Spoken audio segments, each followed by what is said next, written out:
brother. Thank you so much for having me. Oh man, this is an honor and a pleasure, you know.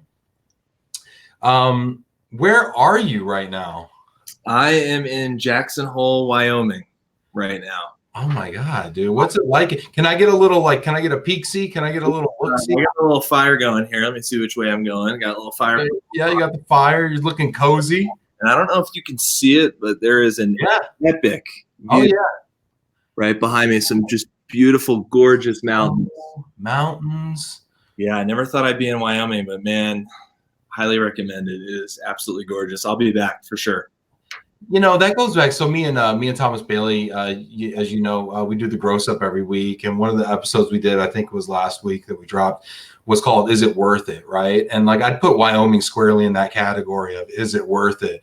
And a lot of people would probably be like, nah, I'm gonna, nah. But to your point, you're like, hey man, you would have never done it if this conference you're at wasn't there. No way. Yeah, there's been so many experiences like that where people kind of sleep on different places, and then you go there and you're like, wow, I had no idea Detroit was so awesome, or whatever it is. You go to these towns, and Wyoming, Yellowstone National Park, like, I'll probably be back this summer. It's just blowing me away.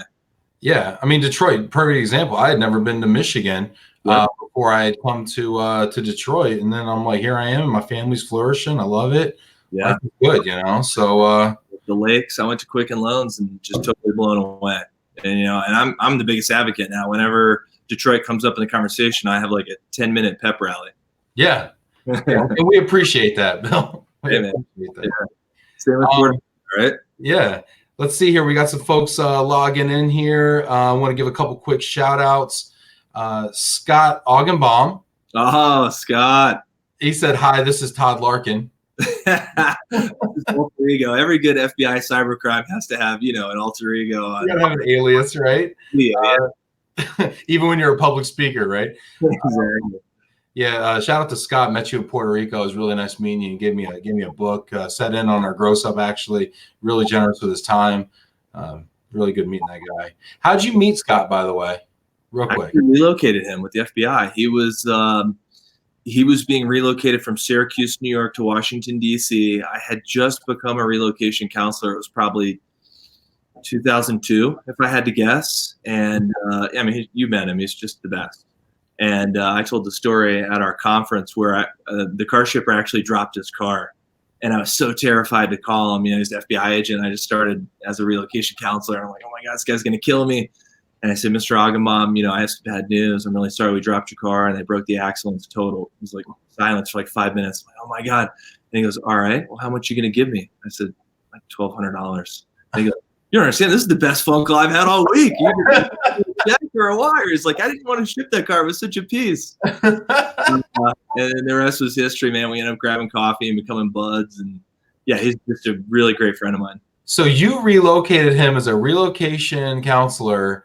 What year was that? Give me an idea. Yeah, that was probably 2002. I started with the associates relocation in 2000. That's when I started my career 20 years ago, which is insane.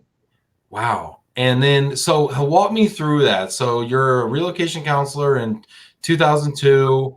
Like, how did you get started? Because I mean, we kind of know, I know you for where you are now, but I don't know where you came from. So like, tell me that story. Most of our people that are watching this probably don't either. Yeah. So I went to George Mason University in Fairfax. Shout out. Yeah. Shout out to GMU. And my boss, I worked in the library, just where I met my wife, interlibrary loan. Nice. And, yeah, a lot of people slept in the library, one of the best kept secrets. But, my boss there at the time, her husband worked at the Associates. And I was a psychology major. And she said, hey, look, if you're looking for a job, you're a good worker. My husband can refer you, and he gets like $500 if they hire you. So I actually interviewed with Karen Mior. Shout out to Karen. She's with Lexicon now. She's Karen Aubert now. She was Karen Mior back then. Right. And I interviewed with her, and they offered me the job. But because I was a psychology major, I turned it down. And I took a job with an adult mental health facility with mentally handicapped adults, exercising my psychology degree. And I quickly found out that if you want to do anything in the world of psychology, you pretty much have to have a PhD. the job just was not for me. And that was one of the first lessons I learned that I have always carried over throughout my career, not to burn a bridge. My dad said, you call them back and you thank them for the job offer. And I was like, what? I'm not taking the job. I'm not going to waste my time. He said, no, you call back, you say thank you, blah, blah. So I called Karen back. I thanked her. And she said, well, if anything changes, the offer stands. Thank God I did that. 6 months later, I called her back and said, does the offer still stand? She said, yes, it does. So started my career at the Associates Relocation. And Karen quickly left, and I was Carl Varel, who's now at DEA. I was Carl's assistant, or as he likes to say, his secretary. And yeah, I loved it, man. I didn't know what I was going to be doing like most people. They were like, yeah, you'll work on the FBI contract. I thought it was like the witness protection program. Yeah. I had no clue what relocation was. I was just thankful to be switching to a desk and working in office for like 2 blocks from the White House. I was excited. I was a young guy, 23 years old or something like that, 22. And it was a great job, a great career. I fell in love with it and never looked back. Well, but you looked forward. So, I mean, you went from being Scott Varel's secretary to, I mean, how did you make that jump from secretary to CEO or director? So, yeah, I mean, sometimes I guess you kind of have to create your own path. I worked at, what was a pretty large relocation company. It was the Associates, and they were bought out by Citi, and they were bought out by Pru. So when I left, I had worked there for 5 years. I left in 2004. They were Prudential Relocation, and I didn't really think there was a clear path forward for me. I had worked with a lot of FBI, DEA, Secret Service guys, and they were all using at the time the USAA Buyer's Advantage program. They call USAA. If they use their realtor, they'd get a rebate after closing. So I had pitched my bosses at Prudential, hey, we should do this too. I can't get any of these guys to use our realtor because we can't compete with USAA. They're giving them cash back. And that pretty much fell on deaf ears. And I started to look around. I had applied for 1 or 2 promotions and I didn't get it. And I just felt that opportunities were going to be fewer, far between.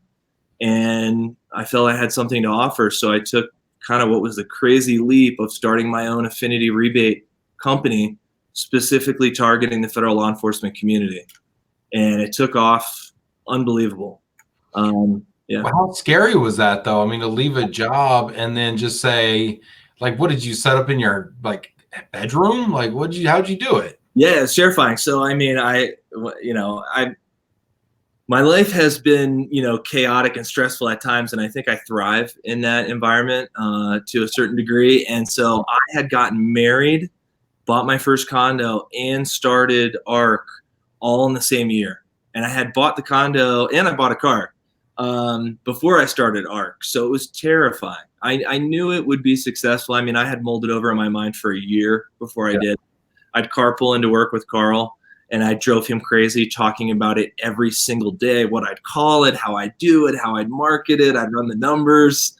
But yeah, it was terrifying. The day I turned in my notice, my dad called me and said, oh my God, I'm so glad I got a hold of you. Don't put in your notice. It's a terrible idea. It'll never work. I said, yeah, I just handed in my resignation. He goes, oh, okay, so it's going to be great. You're going to be a success.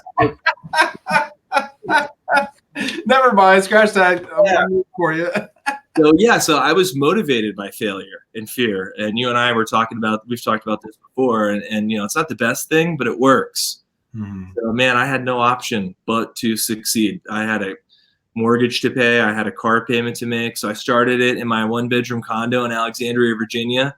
Someone had moved out next door and left their desk chair. It didn't have a back on it. I'm like, hell yeah, free chair. No back. This terrible desk. My wife's tower computer from college. Yeah. The only thing that I bought was a just terrible fax machine from Office Depot. I'm not even kidding. I think it cost $15. Yeah. That was it. Phone and a fax machine. And yeah, I had to have that fax machine. You weren't a relocation company without a fax machine. Oh, dude, I used to fax out all my referrals. Everything was fax. You didn't email anything back then. Oh, that's fantastic. And so you start this super bootstrap little chair with no back relocation company. 100%. And how does it grow into like this really cool player now? I mean, well, it's funny. I mean, I think to be successful, obviously a lot of hard work goes into it and preparation, but a lot of times it's timing too. You'll be at the right place at the right time and the stars need to line up. And so one of the things that I had done throughout the 5 years that I was at Prudential was when these FBI and Secret Service guys would relocate, I would always ask them, because they loved it, hey, do you want to just stop by the office? We're only like 2 or 3 blocks from your building, and we have a notary here, and I can notarize all your documents for you, your guaranteed buyout. And the type of individuals FBI, Secret Service, DEA guys are, they always want to meet you, size you up, shake your hand. So every time they'd say yes, and they'd stop in, the notary in the office hated me. I'd drive her crazy. I'd like, stop telling people I'm a notary. Yeah. I met all these guys, and they'd all give me their business cards like Scott and say, hey, man, if you ever need anything, call me. So when I put in my notice, I had a stack of business cards. And so I just started burning it up and saying, hey, remember when you told me if I have anything? And they all liked me as a counselor. They'd say, ask for this guy, Bill. He's a good guy. He'll take care of you. And I explained to him, I said, we're going to be like USA, but we're going to give away more money, and we understand your program better. And in the second month, we were profitable. So it took off very quickly. Yeah. And that's all we really did was the affinity rebate program for probably the first 2 or 3 years before guys started saying, hey, do you know any like temporary housing people? Or every once in a while, it'd be a hardship move. Can you help me ship my goods? So, and then eventually we started to go out and calling on clients and just kind of went from there. Wow. And then now you're in Puerto Rico. You made this announcement like, what, 2 years ago you moved to Puerto Rico? Yeah, just about 2 years ago, April 1st. What was that about, man? Everybody's like, Puerto Rico? Okay. Yeah. Another perfect example of the stars lining up. So, we're from Washington, D.C. We lived outside Washington, D.C. in Northern Virginia. And so that was one of our vacation spots because you can get a direct flight. And we have 2 young girls. So whenever we would vacation, especially flying with kids, like especially little kids, was all about quick and direct. So our options pretty much were like Cancun and San Juan. And so I'd gone there for years. I had gotten the Department of Homeland Security contract. And as part of these government contracts, one of the things you have to do is you have to buy the house if they can't sell it. So I started buying houses in Puerto Rico. And I flew down there to meet with our real estate attorney, Adam McDonough. Shout out to Adam McDonough. He's the man. And I wanted to talk to him about how I could get rid of these houses, and I want to make sure I didn't lose money. And I was really freaked out and scared. And in talking to him, he said, a lot of people are moving their businesses down here. There's certain perks for government contractors. It's considered a hump zone. And sometimes they'll give the company like tax incentives to move here. And so then I started picturing it in a different light. And I'm like, I can live here. The place that I come to vacation, this could be my home. So started looking at schools and everything else that came along with it. And a couple months later, we made the crazy decision of we're doing it. Yeah. Yeah. Let's go for it. And then, what I think is really cool, Bill, and I just want to take a second just to kind of like give you some kudos here. I love what you do. Like we're friends on Facebook and stuff. And I love how you represent Puerto Rico, because I feel like there's a lot of people in your position, a lot of old white guys with some money who are like not really trying to represent for Puerto Rico. I'm sorry. I mean, I aspire to be an old white guy with some money one day, but I'm just saying there's a lot of folks out there that aren't repping for Puerto Rico and don't really give a damn what happens down in the Caribbean. And when there's an earthquake or hurricane or whatever, they pretend like it's not part of the United States, and my wife is has Puerto Rican heritage, and she has family and stuff in Puerto Rico. And I just really respect that, I guess. And I just applaud you for that. And you got a good heart, when it comes to that. So, it's really cool, Bill. I just want to say that. I appreciate that, man. And, you were there at the conference, the people are amazing. They're all just super friendly, fantastic people, welcoming. It's very family oriented island. So it's easy to want to help out and get involved once you move there and live there. Yeah, it really is. Well, before we talk about the conference that I went to this year that you threw in Puerto Rico, which we're going to talk about that in a minute, I just want to give some shout outs to some people that joined us here and are watching us, okay? Because I love to recognize the people. It's Love and Relo for a reason. It's about the viewers, about the audience here. So let me just get some shout outs here, okay? Everybody, if you haven't done it already, I want you to leave your where you're at, what city, what country you're in, name of your company. I'll give you a shout out. Thank you so much for tuning in here. Let's see here. So we got Jose Carlos Espinosa Ortega. Hi, Ben and Bill. Great to see you guys. This is Jose from Mexico City. What up, Jose? Yeah. Tim Quirk, Conference Beauty. Okay. All right. I think that one's for you, Bill. Georgia. Hi, Ben and Bill from Florida. Hey, Georgia. Alan Brown. Hey, guys. Alvaro Guedes. Hi from Portugal. Lisbon. All right. Nice. Nice. I love the international. When the international folks check in, I love it. Yeah. Scott Augenbaum, you guys are the best. Steve Miser from Arpin there. Brian Rothschild, hello from Kansas City. Go Chiefs. Go Chiefs. Everybody's getting ready for the Super Bowl. Scott Augenbaum said, you took care of me and my family when I was an FBI agent. So, yeah, he remembers you there from that, obviously. Let's see here. Let's keep it going here. What else we got? Man, we got a bunch of comments here. You're a popular guy, Bill. I'll tell you what. I can't see who's logging in, so I'm glad. You know, it's like when you have a party and no one shows up and you're like looking at your watch. It's all nerve-wracking. So I'm glad to hear people are logging in. We're coming in here. Allie Hellman. Hello, guys from Raleigh. Hey, Allie. Iman. Hello from ARC headquarters. Iman. Yes. Iman's great. Tim Quirk, did you get $250? I don't know what I would have got $250 for. If I didn't get it, I think you should send it to me, Tim. I didn't get it. Jamie Massler, hello from South Haven, Mississippi. Anthony Walmsley from I know he's in the UK. It's 8 p.m. here, dude. I appreciate you guys tuning in. Sometimes these guys over in Europe, they have a couple of pops and they get a little rowdy in the chat. So go for it, guys. Oh, Scott Augenbaum said he did crown modeling on the side for extra cash in 2004. That's true. True. That's great. Oh, God, Tim Quirk, gotta love that support. Jeff Gregory, sourdough transfer in Alaska. Anthony Walmsley, I told you, in the pub, so excuse me. When you see this, man. Hey, how's it going? Thomas Bailey, what's cracking? What's crapping? Tommy Canoli, hey guys, greetings from Penn State. Hello, Relo Solutions Group. You remember Thomas Canellan from Puerto Rico? Sure, he's one of our providers. Yeah. Jamie Mastergo, Nittany Lions, Tommy Baby from Relo Trans Auto, Lowell Hussein, hello guys. Hello. Josh Barnes, hi from Texas, SML, Michael Cadden, hi from Connecticut. So we got a bunch of people standing up there and being counted here. That's awesome. Yeah, and then we got some people coming into us also on Facebook here. Let's see here. We got Jacqueline, Joshua Paul, Chris Ham, William David Garcia. Yeah.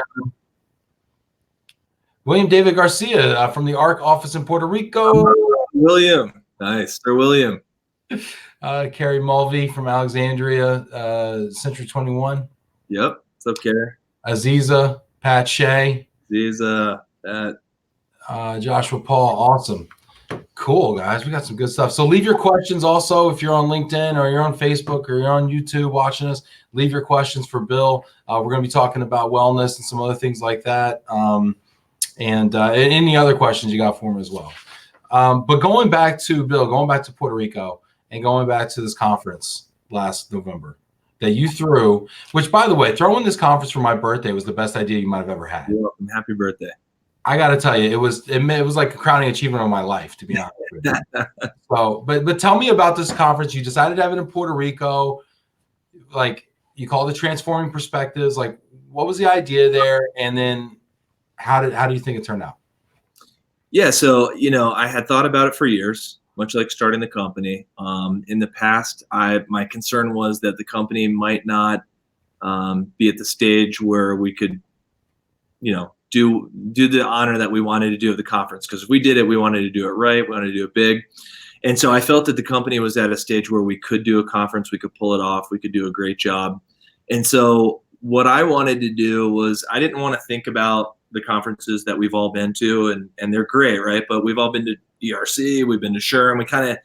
We know what we expect when we go to a conference. Even if it's a conference you haven't been to before, they all kind of follow the same, agenda. They're all the same. So what I wanted to do is just make it an ARC conference and just have it embody the company and what we're all about and not really think about what we're all used to. So that was kind of the main thing. And, again, back to Puerto Rico, we were so excited to be there.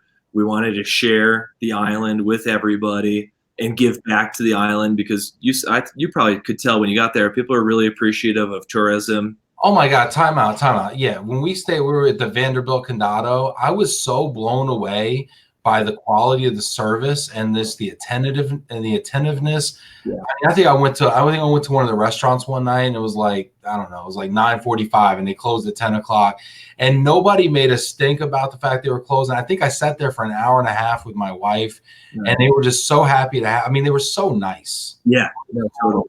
It starts when you get off the plane. So that was another thing. It's like, if we're going to do this thing, and that made it even harder, everyone told us, if you do it in Virginia, attendance is going to be much higher. It is. I know it's a beautiful island, but you know, it's hard to travel that far and get your boss to say okay to it and things of that nature. But, you know, we dug our heels in. We thought it would be that much more powerful if it was in Puerto Rico. And I mean, I don't think it could have gone better. I was completely thrilled with the way everything unraveled, how people received what we were trying to do. And yeah, we're doing it again next year, man. We already started planning. I can't wait. That's all. There's something about, I mean, I guess Transforming Perspectives is the name of the conference, but there was something about changing the landscape around you. And I mean, you got the waves crashing, you got this beach atmosphere, and everybody's relaxed, everybody's open, everybody's so thrilled to be there. A lot of people brought their spouses, so they're bringing their whole self to the party, you know? And I don't know, it like made me a different level of engaged and receptive, maybe. Yeah. I don't know. I just loved it. Thank you, man. Yeah, no, that's what we wanted. We wanted people to bring their spouses and to have that totally different vibe from, you know, just the conferences we've been to. And so, yeah, I think the more that we start gathering people like this, the closer everyone's going to get and the more intense that experience is going to become. Well, and that was kind of one of the inspirations for this show, Love and Relo, is because you combine the two things, right? I mean, we're all in the relocation industry, but we're all people, you know, it's making those deep connections and engaging your heart and your soul into it, you know? And I also think that that's one of the things that's really interesting about what we're going to talk about today, or what you're going to talk about today, kind of the whole person, right? And so tell us a little bit about where you're at right now and the kind of the journey that you're on. Yeah, so I mean, ARC Relocation is now 16 years old, started in 2004. And, you know, we've come a long way as a company, you know, professionally speaking. And, you know, with that has come complexities. So the stage that the company is at right now, and I'm at professionally, is I think we're slated for some significant growth. And I think in order to be able to successfully move on to the next stage, you have to really reassess the entire picture, right? This journey hasn't been all roses and cherries. Like we all know, you know, we're at work. Work can be stressful. It might be stressful because of what your boss is doing, or you might be stressed out because of an employee that's working for you. You might be stressed out because of a client, how they're treating you, or what's going on there. And so, you know, it's been important for me to identify if that stress is going to increase, if it's going to become more intense because you have more employees, more clients, so on and so forth. You have to really make sure, you know, your house is in order, so to speak. So at this stage in the company, I think our conference really embodied this. It's that culmination of family and personal well-being along with business. You know, if you're stressed out at home, right? Let's say do you have kids, Ben? I think you do, right? Two. I got two boys, 1 and 4. Nice, 2 boys. So I got 2 girls, right? Yeah. You're a little bit older than yours. Mine are 8 and 11. Okay. So, you know, kids can be stressful. You know, little kids have little stress, right? And then as they get bigger, you know, it's big stress. It's just different issues, right? Not that one's more stressful than the other. But if you're having something really stressful going on with your children, or with your wife, or with your parents, or maybe you're having a problem with your brother or your sister, whatever it is, that's going to naturally come into work with you. It's going to be in the back of your mind. It's a stress. So you're not going to be able to perform at 100% because you have something going on at home. You can't. It's impossible. You can't perform at 100% if something's really bothering you. And likewise, if your boss is giving you a hard time or you're stressed out by the plate, your wife's going to be like, honey, what's wrong? What's going on with you? So it's going to affect how you are as a husband or how you are as a father. So at this stage in the company, it's really being conscious of all of those things and addressing all of those things to grow in a healthy and happy way. And that's kind of where we're at. And you probably saw a lot of that in the conference. Yeah, I mean, and the emphasis on physical wellness and the fact that, I mean, you had yoga. People were doing yoga by like the beach, which, I was there like 2 hours before the yoga, finishing my last cocktail. But I might have missed. I might try to go next. I might try to go to the yoga next year. Check it out, man. It's amazing. But then you also had like your life coach, like your professional success coach, James Gordon was there. Yeah. And I thought that was really cool too, and he had his wife there too. Yeah, Terry, she's awesome. Yeah. So I mean, like, what has that journey been like? Because I've always thought about, I need a success coach. I need a coach. What? Good for you, man. Because I never thought that. I didn't understand that was a thing or that was something that I should do, but it is. So I mean, maybe this podcast helps people, and you should do it. By the way, you should, call James, text James, or anyone that you identify that might be able to help you, because.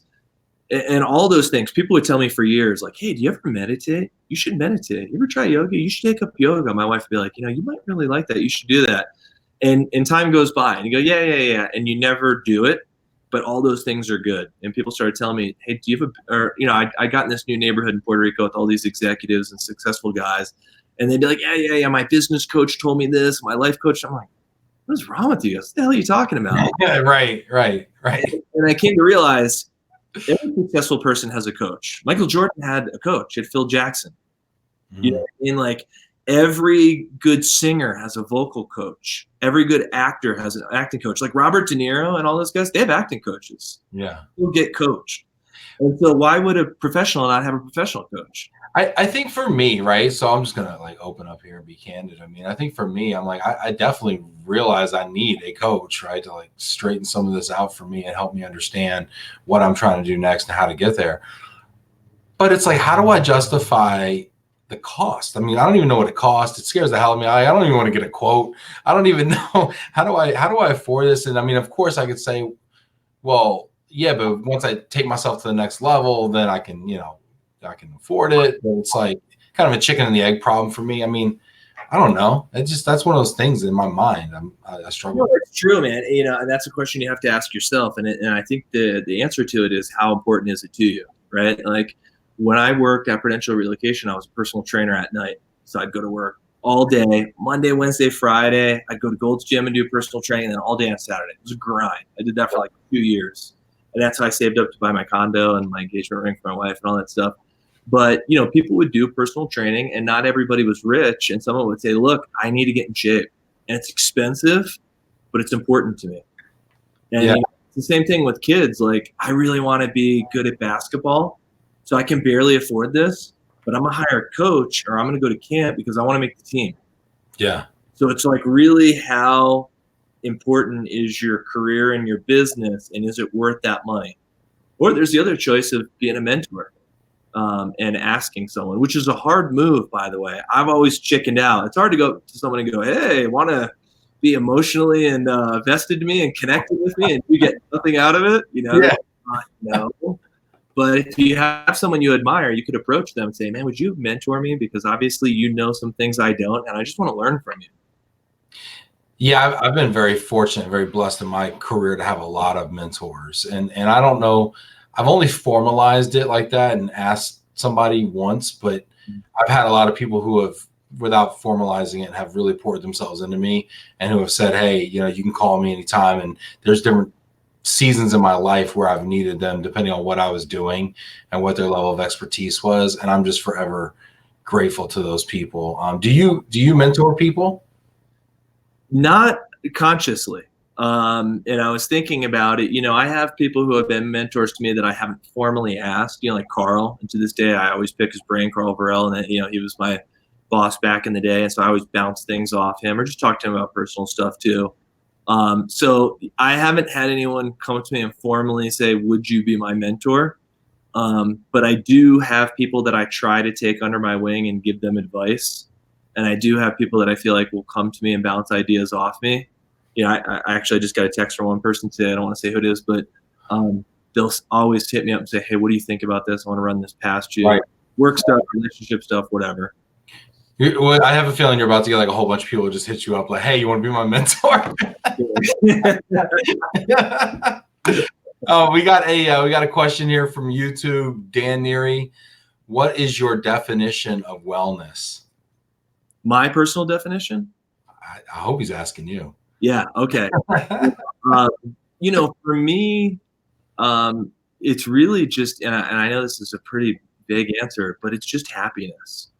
You're not going to find wellness unless you're truly happy. So, yeah, there's a lot of people who are really successful in their career, and it may look like everything's great on the surface, but they might not really be happy because maybe they have a poor relationship with their parents, or maybe something's going on at home with their kids. The kids, whatever, telling them, "Oh, I hate you." They're going through the teenage phase. Mm-hmm.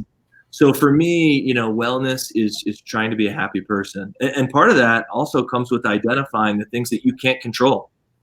Some of those examples I gave, you can control yourself, and you can even control the way that you react to situations. But there's a lot of external things you can't control, and you can find happiness in that realization of finally coming to the realization of, yeah, this person makes me feel kind of crappy, or this situation doesn't make me feel good. Maybe it's a client, but I can't control them. I can only control how I react to them. Well, how do you react? I mean, like if somebody kind of sucks to be around, I mean, do you just avoid them? I mean, what do you do in that situation? Well, sometimes I don't do the right thing. Dude, one of my biggest issues, when James coaches me, is my Irish temper. And especially as a business owner, because you have no boss, right? So you can be like, peace, bye, Felicia, and you have the answer to. So it becomes, in a sense, even more difficult to try and take the higher road and do the right thing. And so James is so good. I mean, James, number one, he's formally trained, right? He has a master's degree in executive business coaching. So he's gone to school for this. And he coaches a lot of guys like me who are successful, but they still need help. They're not happy with where they're at business-wise, right? Maybe they don't feel like they're as good at managing people, or they don't feel like they're good at conflict resolution with clients. So, it depends on the circumstance. What I have tried to focus in on now more than ever is listen to what they're saying and give them the benefit of the doubt that their perspective that they're coming with, they're entitled to, even if I disagree with it. And trying to understand their perspective and address their concerns, understanding their perspective, not my own. Like, okay, I understand you're frustrated, and I understand you don't think the move should have cost this much. Let me try and explain to you. Like that's the one you can relate to, right? All the time. Cat budget. I had that conversation yesterday. Yeah. Why is this so expensive? And you and I are like, dude, because it is. I told you, blah, blah, blah. I gave you the estimate. But what you really need to do is sit back and say, this shouldn't be upsetting me. Let me think about this. This guy works for whatever company. He doesn't know. He's not getting enough money from his company to cover this. Right. That's where he's coming from.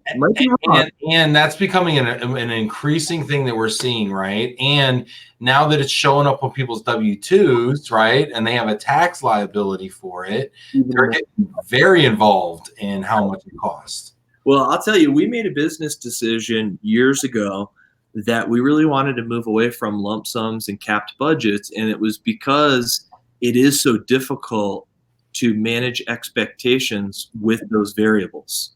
And it's really hard for someone to be happy with your customer service when it's financially costing them.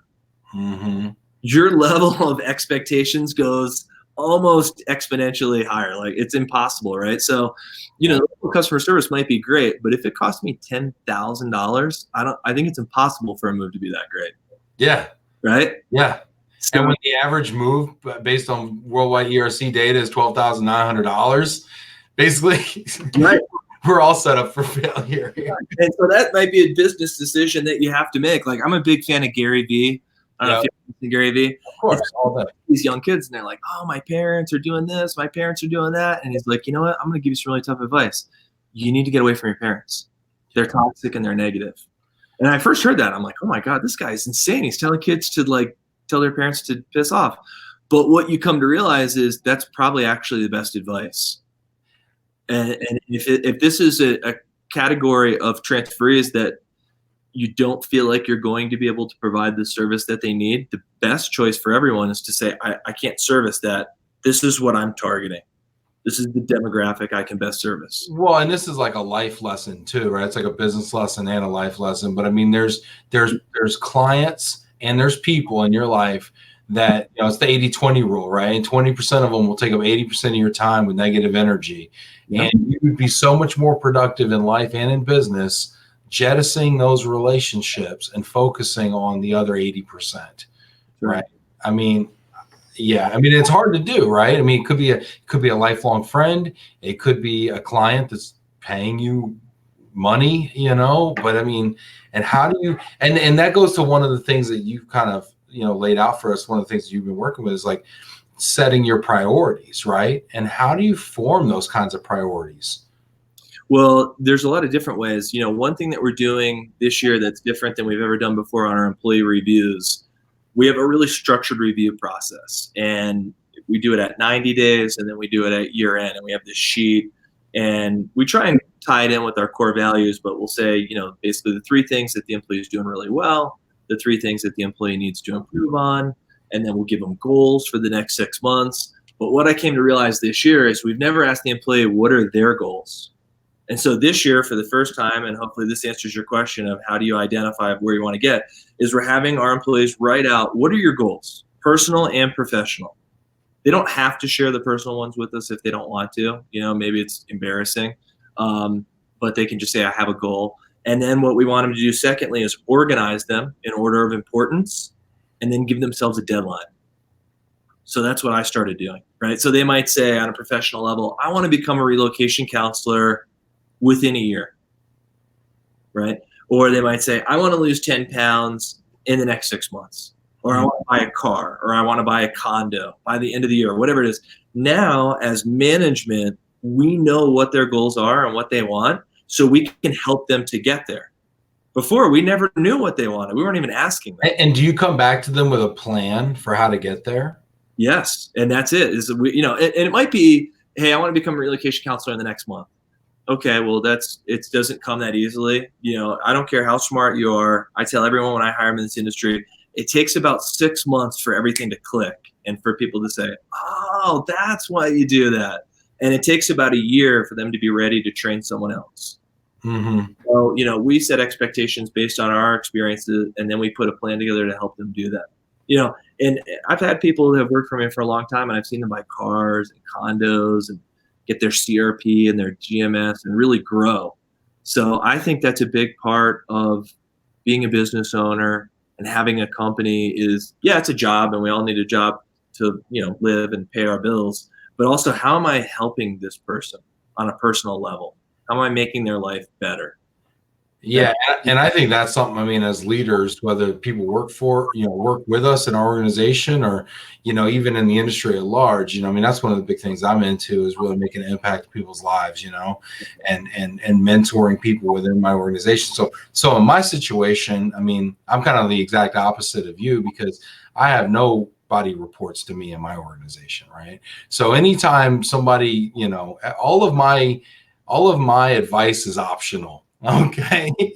I don't give directives. I just say, hey, if it was me, or, you know, if you want to get to A, B, C, then you should do D, E, F, you know? You know, and I think that's a nice spot for me to be in because you were kind of talking about maybe, you know, your temper or your temperament, you know, earlier and stuff. Because, you know, you get frustrated sometimes with people, you know, if they don't have the same drive or the same attention to detail or the same whatever as I do, you know? Yeah. And you know, how do you deal with that kind of stuff? I mean, you have an organization where it all rolls up to you. Now, you may not have a lot of direct reports, but they all roll up. So yeah. How do you deal with those expectations? And managing people is the hardest thing that I do. And I remember, you know, probably about, the company's 16 years old. I bet you it was probably 11 years ago. I was at one of those HQ Regis places where they have everything set up, you know, the desk and everything, and they even have a secretary and a conference room that you can rent. And I had the maximum amount of employees for an HQ Regis place. I probably had like 5, and after that, you just got to rent your own office. It becomes very expensive. But anyways, I remember sitting there, and I was kind of the king of my own little world with this realtor rebate program. All law enforcement guys would use it, and I had 3 or 4 employees that helped me process the rebates, and I made really good money. And I remember sitting there and thinking, I want to take this company to the next level. I want to be the relocation management company. I want to go and sign up clients. My first client I ever signed up was Hughes Network Systems, Hughes Satellite, still my client to this day. And a little fun fact about them, last company that Howard Hughes started that still bears his name, Howard Hughes. Oh, wow. Yeah. So he's a big aviator, and he's far beyond his time and into satellites even back then and the importance of them. But anyways, and so I made that conscious decision. And financially, we took a dip for a little while. And like to your bottom line or top line? Yeah, what I was actually making. When I first onboarded those clients, crushing the rebates was easy. It was just a cash factory. It was awesome. But when you start getting into temporary housing and shipping goods and reporting taxes, you got to really ramp up your volume to get that money back, because a lot of work goes into it. It's employee intensive. You know, we're a consulting company, so all of our overhead is payroll. And also my personal life took a crash because managing people is so difficult. And, you know, I've gotten better at it. And, you know, these things, identifying what people want and what they want to do. But, you know, every employee is unique. You have to approach them differently. I think it starts with the interview process of trying to understand who you're hiring and making sure that you can work with and manage that type of employee. So like I'll give away some little secrets here. We have questions in our interview process that have hidden agendas, right?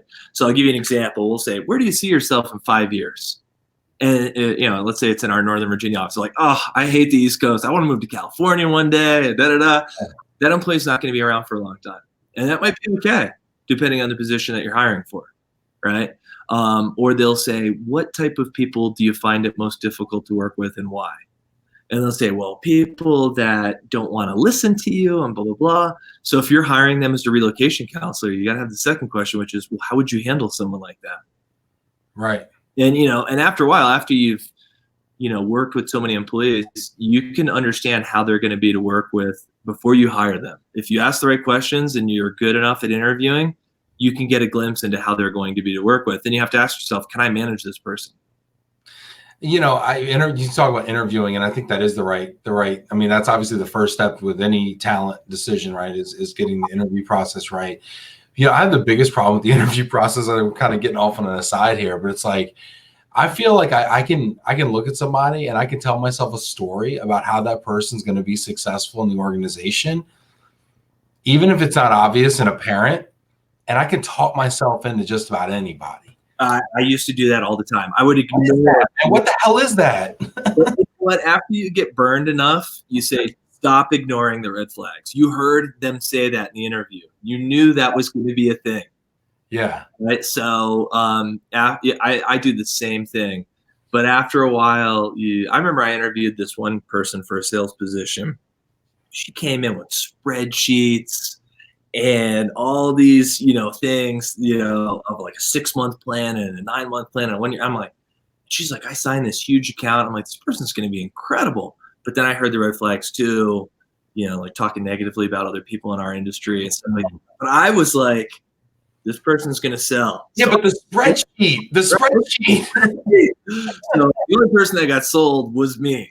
Yeah. But yeah, you look back on that and you go, come on, man, you saw it. Like, just don't ignore it next time. And you can teach someone how to use a spreadsheet. So yeah, that's funny. We got a couple more comments here. A couple more people checking in. Jeff Nadeau from DeWitt in San Diego. Nice. Yeah. Jamie Massler. He was going back to the Puerto Rico thing. So Jamie's got a comment and a question here. He said, we were warned about the crime in San Juan, but everyone was so nice and courteous, total opposite of what we were told. Nice. I had the same experience, actually, because you get there and you're like, wait, am I in the U.S. or not? Like, how do I feel about this? Like, what's going on? But no, everybody's so amazing. Jamie then has a question. Do you use KPI metrics? Yeah, definitely. So, I mean, the largest weight that we put on is the transfer survey. That's like 60% in our system. But like for moving companies, it's estimates to actuals. What was the estimated weight to the actual weight? What was the estimated price to the actual price? What was the estimated delivery date to the actual delivery date? So we have all those KPIs. For real estate agents, it might be days on market, list price to sales price ratio. And KPIs are great, but the number one thing is employee satisfaction. Perfect example, the employee might go, yeah, the shipment was late, but they had a big storm. They had to drive around, and Ben was awesome, and he was keeping me updated the whole time, and even gave me money to put me up in a hotel and a per diem. And so that wasn't their fault at all. Or yeah, they broke one thing, but the crew was so nice, and they immediately cut me a check to fix it. So yes, we use KPIs, but we're in such a service-based industry. Really, the pulse check of the employee of how was that service provider to deal with is the most important thing. Well, and I think, looking at the way you guys do business, and one of the things I like about doing business with you guys is it's very relationship driven. You empower your consultants a lot to make decisions about, who they use and who they feel comfortable with. And I think that's really kind of cool. And I mean, they're the ones that are talking to the transferee, so they're getting the first person feedback from them about how it's going. And then they just get a feel for how these suppliers are. And I think that feel is, I think that's some intelligence that I think sometimes gets lost in some large companies that don't have that level of granularity, if you will. Yeah, that's one of the things that we sell, and I understand when you're a huge company that you might not have the convenience of empowering your counselors, and it might have to just become this rotation-based thing. But when I was with Prudential and some old companies, I took with me what I liked, and I left behind what I didn't like. And that was one thing is, as a relocation counselor, I knew what was going on. So I really wanted to have more control over that process. You're in Wyoming right now, and you're at this really cool retreat. And one day I aspire to be at a really cool retreat in Wyoming. Can you just give us like a little bit of insight and like what's going on there, like day to day, like, is it all yoga or like what's going on? Like, I really kind of just want to know, it's a whole combination of everything. So, give me like an agenda. Give me like a sample of like events, if you will. Well, so number one, just to kind of give you a visual, the name. Oh, you got a little glitch there. Peace. It means peace. My wife's over there. So it means peace. Amangani hotels. I didn't know about them before. We're going to stay at one when we go to Fiji in Osaka in Japan in April. Okay. But these hotels are epic, and they're only in beautiful locations. And so this one is in the mountains of Jackson Hole. It's just beautiful. So that's number one, is the setting. And then the things that they'll be doing in these workshops with a lot of business executives or just people who want to better themselves, to be honest with you, although there are a lot of CEO type people at this, managing stress, awareness, finding balance, formulating goals, things of that nature. So it's general concepts, but then there's real life techniques of how to do these things. And then explaining the theory behind the importance. And you're hearing this in these sessions many times from like a high level CEO or a nutritionist, or meditation techniques from like the highest level Buddhist monk. It's like really, really cool, life-changing stuff. And, I'm here voluntarily. I'm just soaking it up. Like, my company didn't send me here. I'm paying my own dime. So in the front of every session, like hanging on every word they have, because I want to be better. I want to take the companies to the next level. And I want to do that in the most productive way I can and still be a great father and a great husband and a great son and a great brother.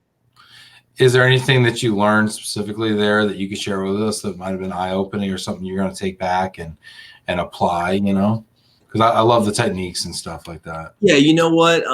Shout out to Thomas Bailey. He had a saying that resonated with me. And so when they started talking about this, and it was one of the things on the agenda, I zeroed in on it. He said, be where your feet are. And that would always be a thing with my wife. I don't know if you have this experience, but she's talking to me and she's like, oh, yeah, I went to Bed Bath & Beyond today or whatever it is. And you're like, yeah. She's like, what are you thinking about? I'm like, what? What? Huh? Oh, and I'm thinking about God knows what. Yeah. It has to do. I'm thinking about this jerk I had a conversation with right before I left the office.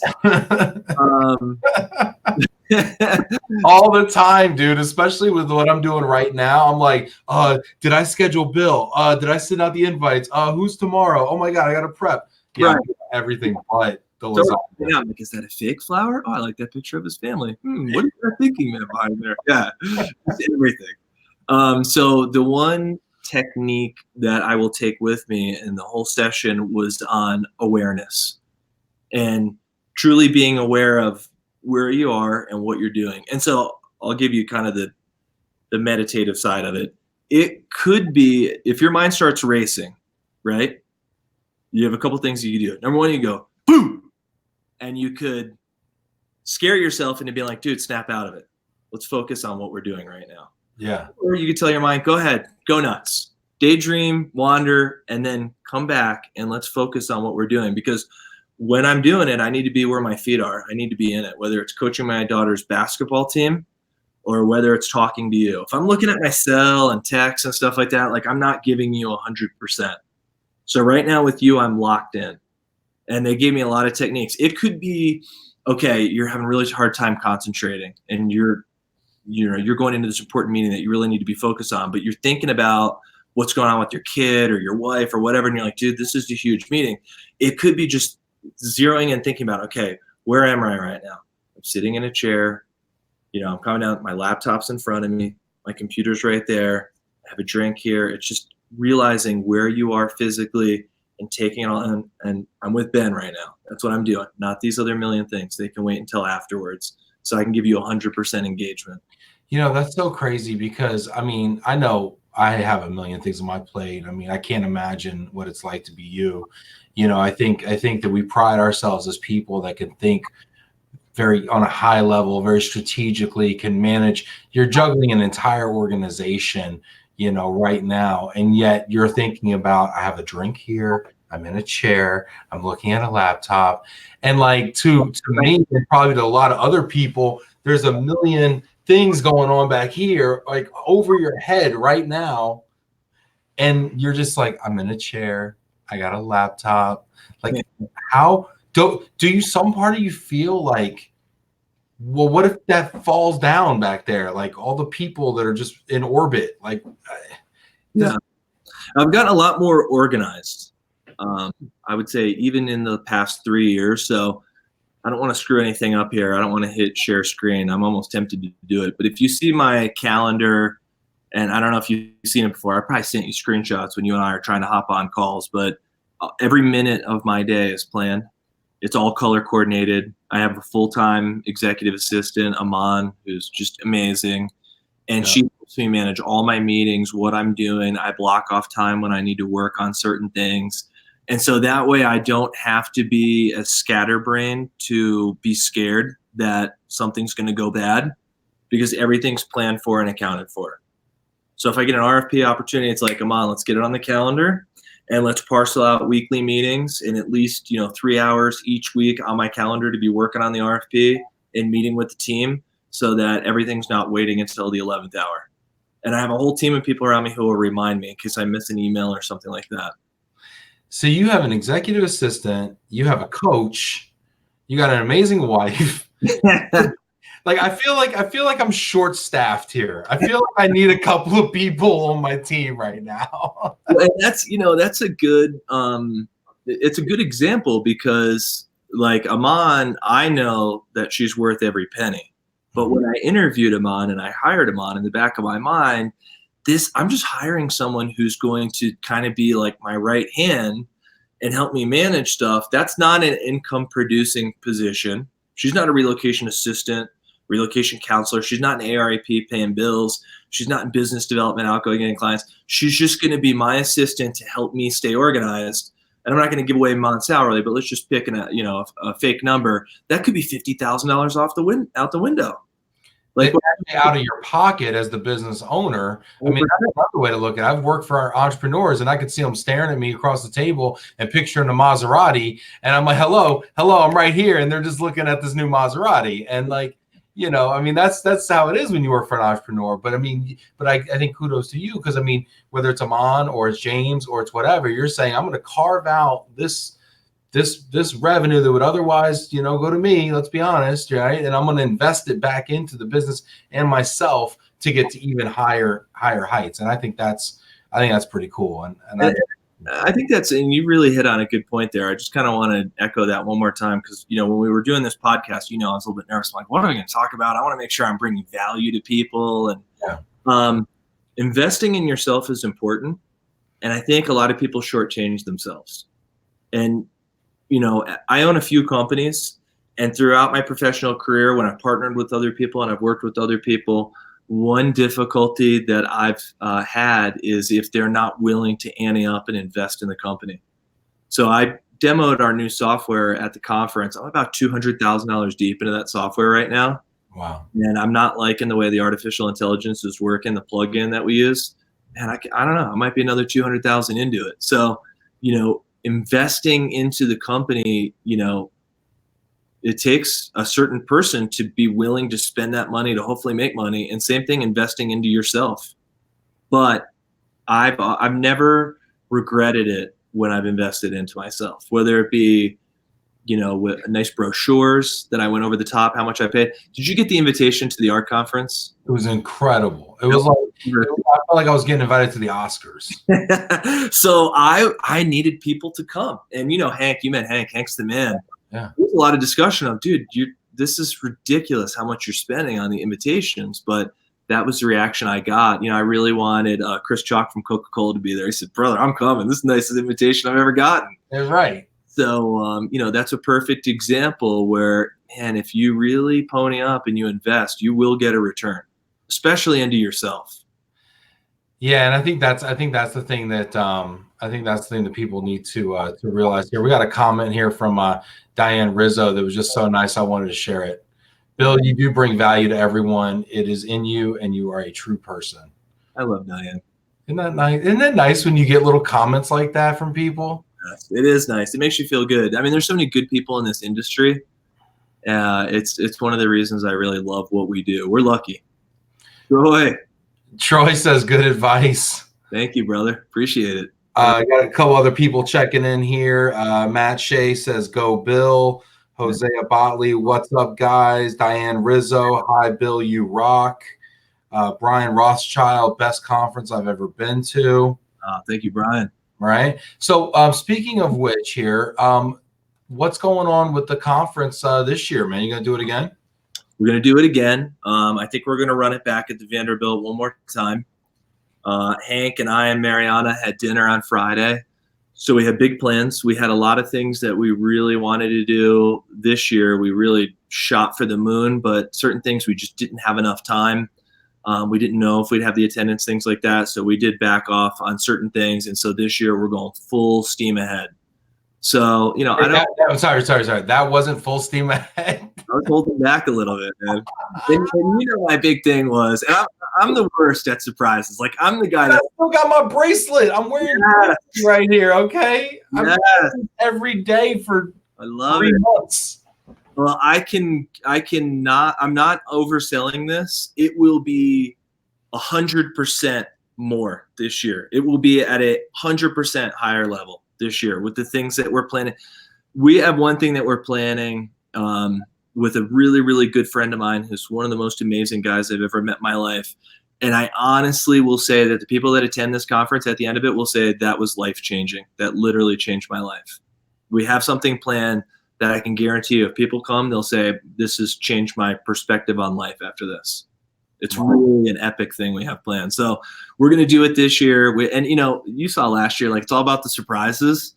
But I'm the worst with surprises. Like, I'm the guy that's like, you want to know what I got you? I'll tell you what I got. You want to know what it is? You can open it right now if you want.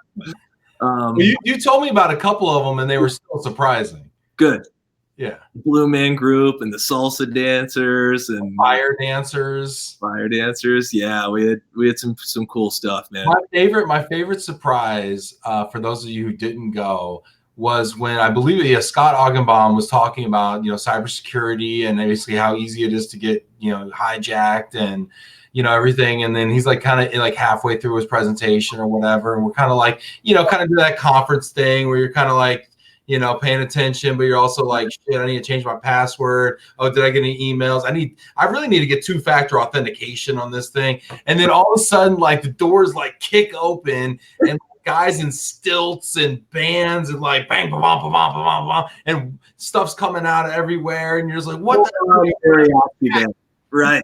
Remember that scene in Wolf of Wall Street when he had the band come through and they had like chimpanzees and they were going nuts? Yeah. It's kind of our inspiration for that. We're like, And that's how we started. We're like, we got to start this conference with a bang so that people say to themselves, I don't want to miss the next session because I don't know what they're going to do. Yeah. So that's kind of what we want to do, because we're sitting there staring at the ocean, right? The backdrop is like this gorgeous beach. There's like margaritas in the lobby. Like, it's so easy to not go to a session where we are. So, and man, we had attendance, there's only 2 sessions each day. We kept it really light, a morning and an afternoon each day. But you saw James's session. It was packed. It was standing room only. And that was the last session on the last day. Well, it was intimate. It was intimate, it was intimate and high quality. It wasn't like a shotgun approach. It wasn't like, hey, let's fill a stadium. It was like intimate partners, clients, and thought leaders. And I was like, it was great. It was great. Thank you. No, when it was really perfect, just like ARC as a company, like that is, I would say, the culture. And I think that's what we wanted to resonate at the conference, and it happened. So I couldn't have been more happy. Well, we've got 82 people watching us live on LinkedIn who stuck around for an hour. We got 12 people on Facebook watching us as well. A lot of people filtered in, 83. A lot of people filtered in and out. We got some great Rory Ramirez. Hello, gentlemen. Hey, Rory. Rory. So anyway, Bill, is there any kind of parting thoughts you want to leave people with? I mean, anything else you want to say to the folks? The one thing I will say is, and I think you and I were talking about this a little bit right before we came on with social media, is, people have told me, wow, it's so cool what you've done. And you left Prudential and you started your own company. And it's so awesome. I love seeing your posts on Facebook when you sign up GNC or DHL. And so now I'm starting to do more video documentation to show people. And the reason I'm doing that is I want to motivate people to do the same thing.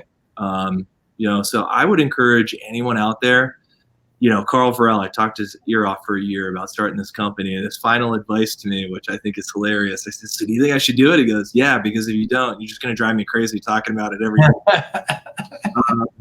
So, a big thing for me is you only have one life to live. So if there's something that you're thinking about, don't let fear hold you back. Go for it. Like even on what you're doing with this podcast and everything, it's awesome. And it's a scary thing. Like I've talked a lot. And before this, I was like, oh my God, what if nobody shows up? If he asks me something, I just sound stupid with my answer. But, so I give you so much credit for doing something that's totally original. You thought of this. Nobody else in our industry was doing this. Yeah. And it's been really well received, man. I love watching the podcast, listening to it. I think it's awesome. So kudos to you. And if you personally, Ben, have other things like that you're kind of holding back, don't. Go for it. Because people like talking to you. People like interacting with you. You're a smart guy. You'll be successful at whatever you do. And that goes for almost every name that you rattled off, except for William. No, I'm just kidding. Get back to work. No, I'm just kidding. Williamson. No, it goes for every name that you rattled off. So, I mean, that's the parting words is there's nothing special about me. I just decided to go for it. And I'm so glad that I did, that I have to encourage other people to do the exact same thing. Well, that's great. That's thank you for the kind words, and thank you for inspiring the audience too, because I'm sure they were all inspired. I mean, your story is very inspirational, and I think we all aspire to something similar. So thank you, Bill. Thanks for sharing your time and your experiences and the inspiration. Really appreciate it. Yeah, thanks for having me, brother. Next time I come to Wyoming, you're coming. Hey, don't twist my arm, brother. I'm there. Let's do it. Awesome, man. Thank you, man, so much. I really, really appreciate it. And thanks to everybody who tuned in. I appreciate the support. Yeah, this is great. We got up to like 85, I think. So after an hour. So I mean, hey, you're interesting after all. Awesome. Yeah. Cool.